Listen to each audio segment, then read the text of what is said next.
The other big story of the week, obviously, was this shooting in Tennessee, and it turns out that this was apparently it was a biological female who was at least going by male pronouns. It's unclear to me if she was actually trans, meaning had surgery, but it sounds like there's probably some level of hormones or testosterone. We're going to find out all about that.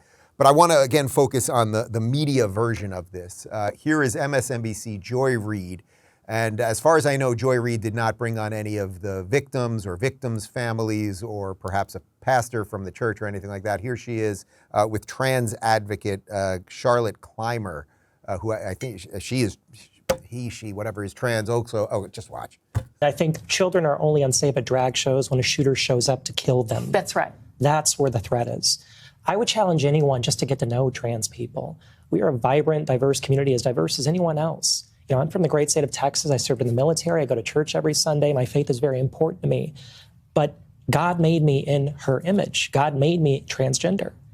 And to see these people so cynically weaponize this and exploit these children's debts and their teachers' debts, it breaks my heart. I wonder what those families are thinking right now. What do you feel when you have somebody like Michael Knowles say at CPAC, we need to eradicate transgenderism, and when somebody like Tucker Carlson says that transgender people are at war with Christians? I can't see Christ in their words. That's for damn sure.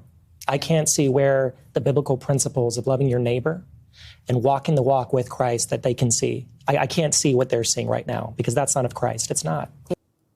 Okay. Well, first off, Charlotte Clymer on Twitter runs around calling everybody racist and bigoted, and certainly is not using Christ in his or her words. But the fact that that's what they're talking about, as opposed to the obvious, to me, if you go into a school and you shoot children, you obviously are mentally ill. Let's remove the trans part.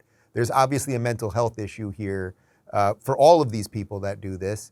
Ashley, this is just standard media 101, because this case, a trans person shooting Christians, doesn't fit the narrative. Had it been the other way, they could have dealt with this in a whole much bigger way, and it would be way bigger, right? If a Christian went in and shot some trans people, now we have a story that fits the narrative, we can run with that.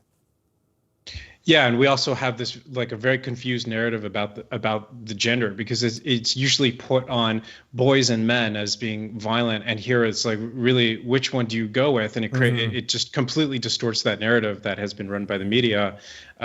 So yeah, I think that this has been a real muddled case for them, and the fact that they are once again imposing a narrative here where, sure, you might want to have a conversation here and there about guns and here and there about what's going on with transgender people, but mental health is the thing that is not being addressed. You cannot talk about people walking into any place, a school, a church, anywhere, and killing many people without any motive, any cause, any reason that you can point to, without this being a conversation about whatever's going on, whether that's psychosis, whether that is who knows. We don't know, because we don't even talk about it.